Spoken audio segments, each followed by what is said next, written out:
hosted by Alex Resvan Viennet.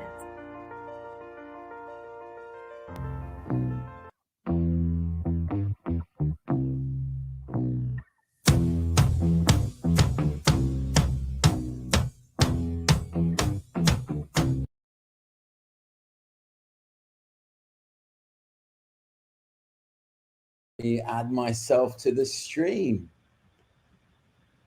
So I hope this morning is a good one. It's Friday in the UK. It's bank holiday weekend. We're in the middle or at the end, however you look at it, of holiday period. And I thought, what better way to ease us way back into September by looking at the top, not necessarily the top news, but the most interesting things or things that are creating a theme. And there will be a reason why we've got Jack White and the White Stripes playing in the background. It wasn't just the fact that I'm a fan and the chants through the football has stuck through my head all the way through the summer.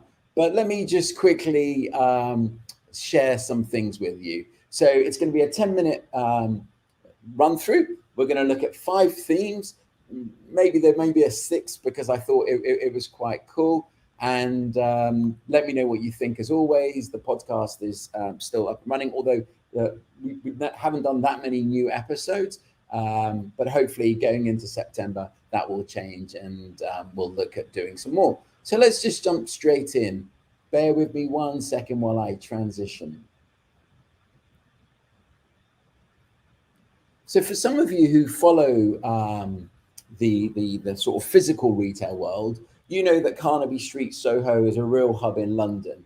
And what we've seen is, for me, a really interesting change to what type of stores may be opening. And the fact that, you know, the experiential retail is still here and at the heart of what we're doing. And to this point, Jack White has opened or is opening on the 25th of September. So if you're lucky enough to be a follower of his record label, you will get an invite, or should have already got an invite to the event where you go. And it's opening just off Carnaby Street in Soho at the heart.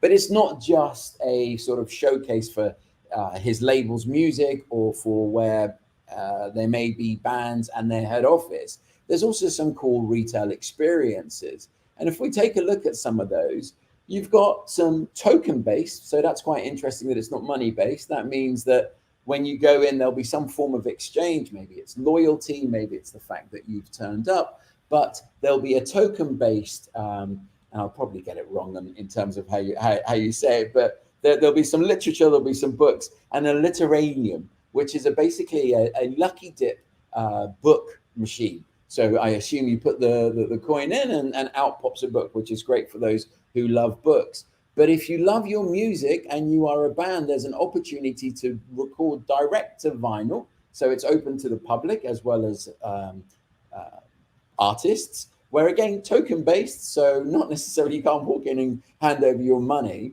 But the interesting thing here is the fact that we know that HMV are opening some physical stores. We now have this independent label opening a physical store with these retail-esque experiences, which brings music back onto the high street. And in this digital world of subscription, everything, for me, that's just fantastic. So I think it was a lovely way to kick off in terms of there's still lots of doom and gloom, such as supply chain shortages for Christmas, leaders saying that the infrastructure and everything else, that there isn't enough people, basically, but we're not going to cover that. So let's go on to the second tab for this. Again, you'll see a common theme with youth culture. Shopify, as you know, is the bedrock to a lot of retailers, whether they're young startup retailers or they're established direct-to-consumer brands. But what's happening here is a really interesting play, and I think you can sort of understand the direction of travel. If Instagram has got Shopify streams, if YouTube is introducing Shopify streams, how does TikTok tap into that? And so this partnership with Shopify basically allow, and so I'm pretty sure you guys are all hip. You understand what TikTok is. TikTok's is short form videos. Traditionally it was music, but now it's on anything from conspiracy theories to Bella Poarch and the release of her music videos. But the whole Shopify and TikTok question or conundrum that retailers have faced, how do they engage with the youth market? And is engaging with the youth market important? I've had meetings with high street brands where they've said, you know what, we know our shopper, and our shopper is 35, 45 plus. But I think this is where TikTok is maybe bending the trend here. I don't think there's an age limit to people wanting entertainment, whether it's from music, fashion, art, whatever the theme is. People want consumption of that content, and that consumption of that content in this world is shifting the way. And there was some interesting research on who's buying books in Europe, or actually across the globe, in the case. And the use case that came back was that I still buy. Actually, I haven't bought books on Audible subscription. Anyway, is the fact that over 55 is the age bracket for buying books or reading things. So therefore, you can see if people aren't going to be reading about my product, yeah, we've got Instagram, they can look at the pictures. And yes, there is Reels within Instagram, but engaging in youth culture, and let's call it architecture, infrastructure, allows you to serve not only the youth culture, but the core base of customers that will be coming over the next 5 to 10 years. So nice development, great to continue to watch it to see as it grows. Now, here's one that you may have seen, and there's been some examples of this in the UK, but not necessarily to a grocer reselling its technology, which is exactly what Walmart is doing in Go Local. And I think there's a few themes here to unpack.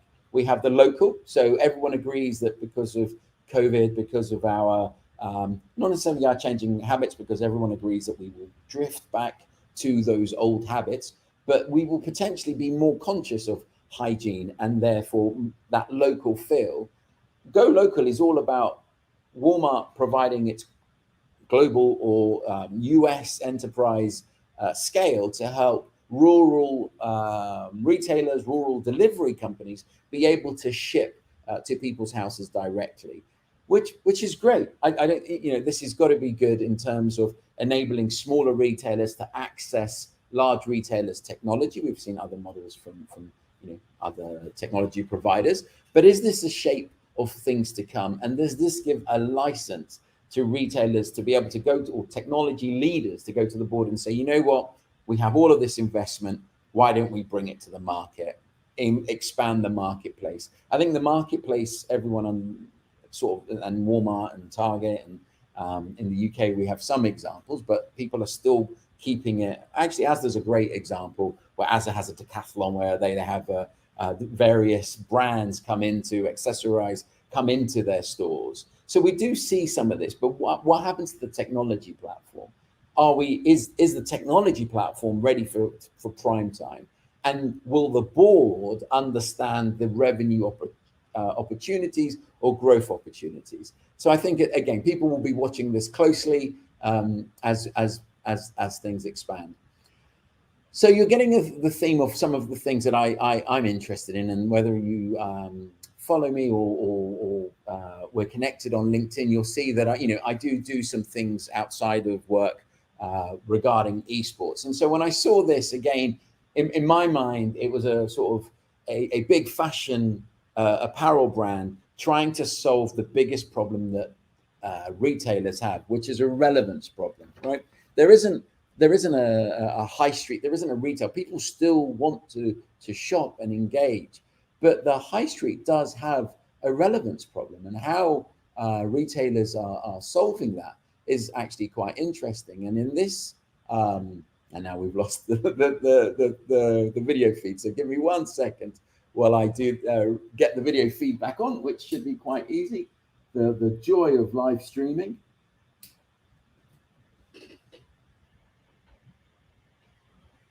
There we go. I'm back.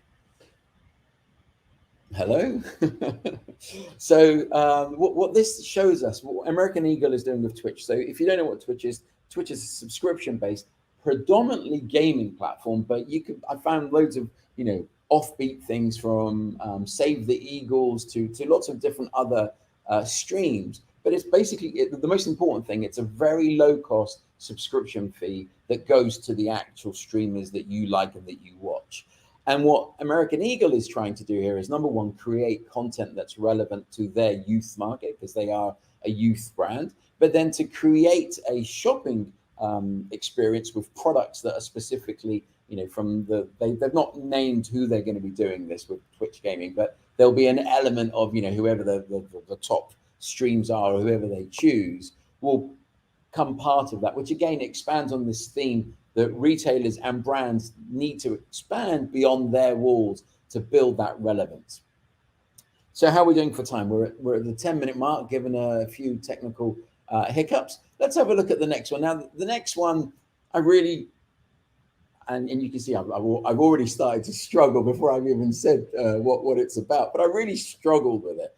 Not in the sense of what it's about, not in the sense of who is nominated, but just in the sense, when I saw this, I thought, in this modern world that we live and in retail, is this something that maybe we should question? Are we being as inclusive? Are we being as diverse as possible? Now, this is not to take anything away. I've had a look at some of the other top 20s that they've got in there, and they do have female leaders, and they do have female startups or CEOs or CIOs. So there is absolutely no thing. But it's just to say, at every opportunity, specifically when you look at some sort of imagery, are we being as inclusive as possible? Are we being as diverse as possible? And I think that it's a great start, and I think they're doing a great job, but it just felt off when I looked at this. And maybe I'm wrong, right? Maybe you're shouting at your computer screen saying, be quiet.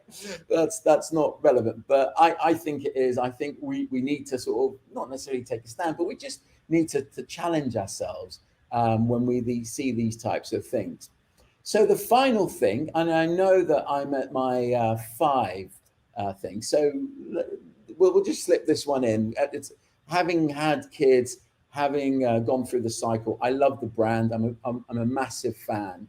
Ella, who makes baby food, have started, and this is the theme that we'll explore in another live stream, is direct to home DTC, but to your home. So they've repurposed the milk float, trying to reduce plastics. It comes to you to refill your baby food, and it's fantastic, right? In all senses.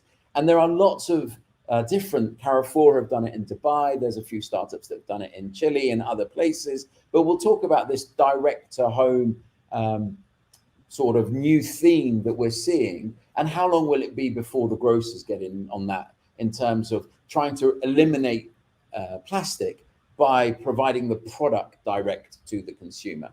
And already there are subscription services, for example, for detergent that can come direct to your house.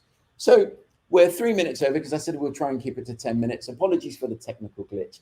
I hope you've enjoyed this. I hope it's been brought some sunshine to your Friday morning, wherever you are in the country or wherever you are in the world. Let me know what you think. Let me know if you agree, disagree. If you do like it, I've never said this before, but how about sharing it? It would be great to expand the community, expand the audience. And the other thing is to finish with gratitude. And I know I need a haircut, so I've got a bit of a quiff. But the last video I did, which is the Amazon experience, getting my haircut, I had a ton of really positive feedback on that. So thank you. And if you've not seen it, I think you'll find it in the LinkedIn feed. But I just wanted to say thank you for some people taking the time out to say, hey, look, I'm based in India and really appreciated you bringing this to us. And that means something, because sometimes doing this, you do it in a bubble and you don't know if people are enjoying it or they're not. So let me know what you think. If you really enjoy it, share it. And if you can, subscribe to any of the podcasts, Spotify, Apple, whatever else. But have a wonderful bank holiday weekend, if you do have a bank holiday where you are in the country. Until next time, speak soon.